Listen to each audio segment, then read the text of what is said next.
جماعه طلع اطمنكم على ساره. ساره عامله ايه دلوقتي؟ الحمد لله احسن.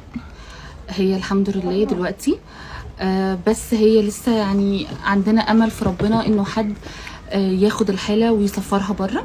عايزين دكتور يتواصل معانا ضروري يا جماعه، ارجوكم ارجوكم ارجوكم، محتاجين دكتور.